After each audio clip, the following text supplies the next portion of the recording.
Chapter 2, The Awakening. The morning after the harvest festival dawned clear and bright, a stark contrast to the turmoil that churned within Alaric. The village of Eldenwood, usually a place of comfort, now felt like a cage to him. As he walked through the village, the friendly nods and smiles of his neighbors felt distant, as if he were an observer in his own life. Alaric's mind replayed the events of the previous night, the isolation, his father's concerned words, and that mysterious, whispering voice. He couldn't shake off the feeling that something significant was about to unfold, something that would irrevocably change his path. His steps led him to the village outskirts, where the dense Eldenwood forest began. The ancient trees stood tall and imposing, their leaves whispering secrets in the wind. Alaric had always felt a strange connection to this forest. It was here, among the whispering trees and hidden paths, that he felt closest to the stories his grandmother told, stories of magic and mystery. Lost in thought, Alaric didn't notice the group of village boys until he was almost upon them. Braum, the same boy who had taunted him at the festival, was at the center, showing off a wooden sword to his friends. "Look who we have here," Braum called out as Alaric approached, a smirk on his face. "Alaric the Brooder. Come to join us in some real fun?" The other boys laughed, but Alaric ignored them, trying to pass by without incident. He had no desire for confrontation. "Hey, I'm talking to you," Braum said, stepping in front of Alaric, blocking his path. "What's the matter? Too good to talk to us?" Alaric met Braum's eyes, a flicker of irritation rising within him. "I just want to be left alone," he said, his voice low. Braum sneered. "Oh, the mighty Alaric wants to be left alone. Maybe you should go back to your dreams and fairy tales. You know, where you belong." The words stung more than Alaric cared to admit. He felt the eyes of the other boys on him, their laughter and jeers echoing in his ears. A surge of emotions welled up inside him, frustration, anger, and a deep-seated feeling of being an outsider. Without warning, the air around Alaric began to shimmer, a subtle distortion that went unnoticed by the boys. Alaric's heart raced, his palms tingling with an unfamiliar energy. He felt something awakening within him, a force he couldn't understand or control. "Look at him," one of the boys whispered, his laughter dying down. "What's happening to him?" Braum, too, had noticed the change. His smirk faded, replaced by a look of uncertainty. "What are you doing, Alaric?" he asked, his voice tinged with fear. Alaric wanted to respond, to tell them that he didn't know, that he was as scared as they were. But words failed him. Instead, he felt the energy building, growing stronger with every beat of his heart. Then, without warning, the ground beneath them trembled. A gust of wind swept through the clearing, stronger than any natural breeze. The boys stumbled backward, their eyes wide with shock. Alaric stood at the center, the source of this strange phenomenon. His mind raced, trying to make sense of what was happening. He had heard tales of magic, but they were just stories, weren't they? The wind grew stronger, whipping around Alaric in a vortex of leaves and dust. The boys shouted in fear, scrambling away from the inexplicable force that enveloped him. Alaric raised his hands, instinctively trying to stop what he had unintentionally begun.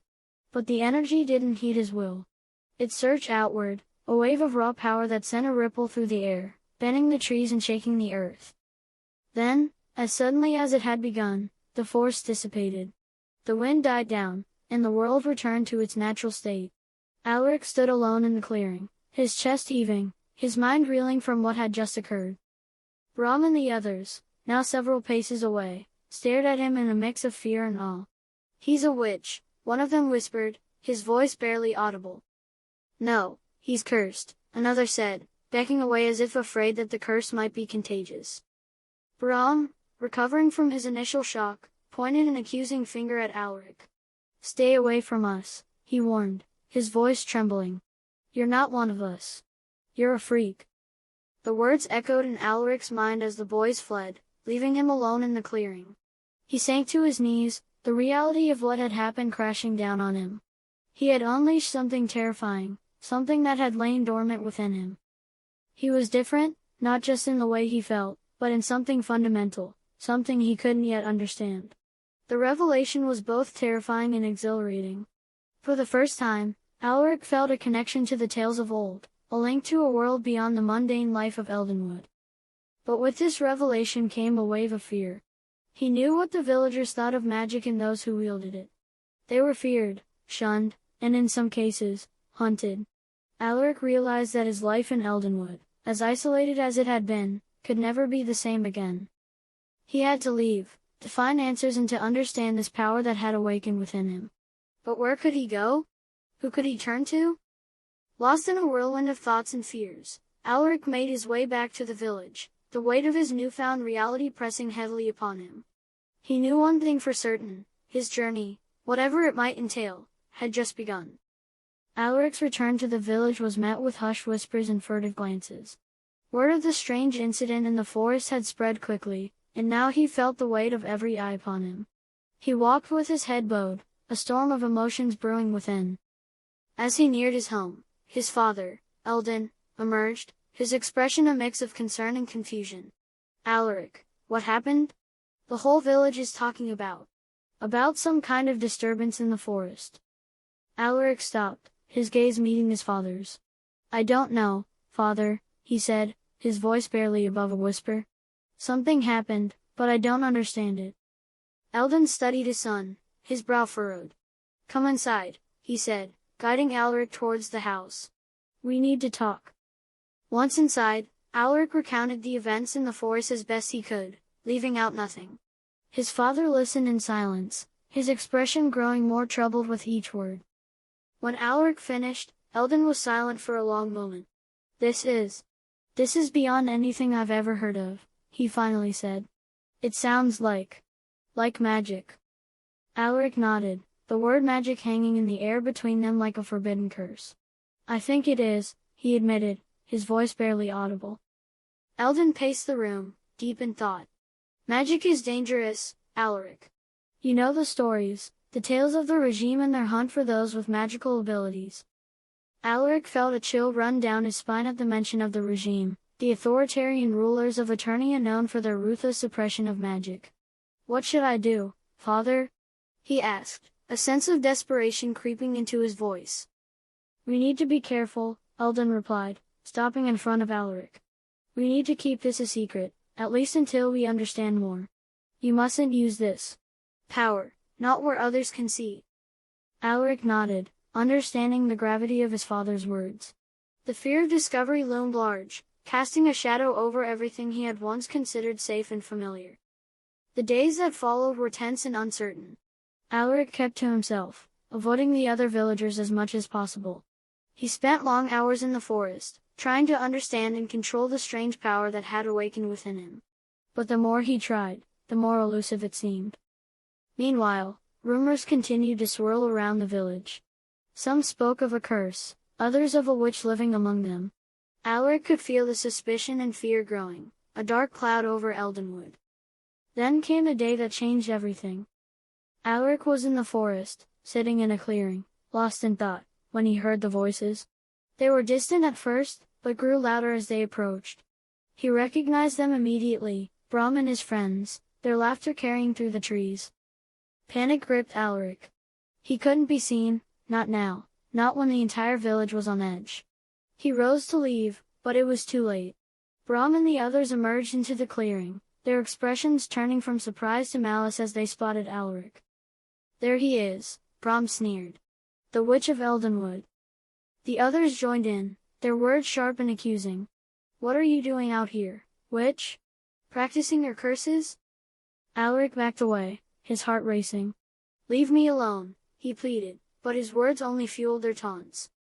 Braum stepped forward, a cruel grin on his face. "What's the matter? Going to cast a spell on us?"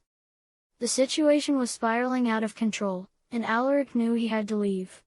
But as he turned to go, Braum grabbed his arm, pulling him back. "Where do you think you're going, witch?"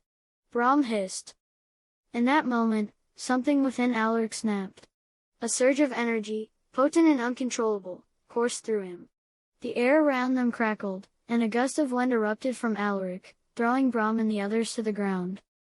Alaric stood there, trembling, as the boys scrambled to their feet, their faces a mix of fear and hatred. Without a word, they fled the clearing, leaving Alaric alone with the realization of what he had done. He had used his powers, openly and in anger. There was no going back now. The villagers would hear of this, and the consequences would be dire. Alaric knew he had to leave Eldenwood, to seek answers in a place where he could be safe. But the thought of leaving his home, his family, filled him with a profound sense of loss. As he made his way back to the village, Alaric felt the last remnants of his old life slipping away. Ahead lay a path fraught with danger and uncertainty, but he had no choice. His journey into the unknown had begun, and there was no turning back. The atmosphere in Eldenwood had shifted palpably by the time Alaric returned. The once friendly glances now carried a tinge of fear and suspicion. Alaric's heart sank as he walked through the village, the weight of his secret like a stone in his chest. Upon reaching his home, he found his father waiting, his expression grave. "Alaric, we need to talk," Eldon began, his voice heavy with concern. "The village? They're scared. They're saying you use magic in the forest." Alaric's eyes dropped. The truth was out, and with it, the illusion of any semblance of normalcy they had hoped to maintain. "I know, father," he replied, a tremor in his voice. "I didn't mean to, but they were provoking me, and I lost control." Eldon sighed, running a hand through his hair. "This is dangerous, Alaric. If the regime hears of this, they will come. They will come for you." The mention of the regime sent a shiver down Alaric's spine. He had heard the stories, tales of magic users taken away, never to be seen again. The threat was real and imminent. "What should I do?" Alaric asked, his voice barely above a whisper. Eldon looked at his son, his eyes filled with a mix of sadness and resolve. "You need to leave, Alaric. It's not safe for you here anymore. You must find a place where you can understand this power, learn to control it." Alaric felt a pang of pain at the thought of leaving. Eldenwood was his home, the only place he had ever known. Yet, he understood the truth in his father's words. Staying would endanger not just himself, but his family and the entire village. "When?" Alaric asked, his heart heavy. "Now," Eldon replied. "Before the regime becomes aware of what's happened." The finality of the situation settled over Alaric like a cold blanket. He packed a small bag with essentials, some food, a water skin, and the few possessions he held dear, including a small, worn book of tales his grandmother had given him. As he prepared to leave, his sister Mira entered his room, her eyes wide with unshed tears. "You're really leaving, aren't you?" she asked, her voice quivering. Alaric nodded, unable to trust his voice. Mira rushed forward, embracing him tightly. "Be safe," she whispered, her voice muffled against his shoulder. "Find your way, but please, be safe." Alaric hugged her back, a lump forming in his throat. "I will," he managed to say. "And I'll come back, I promise."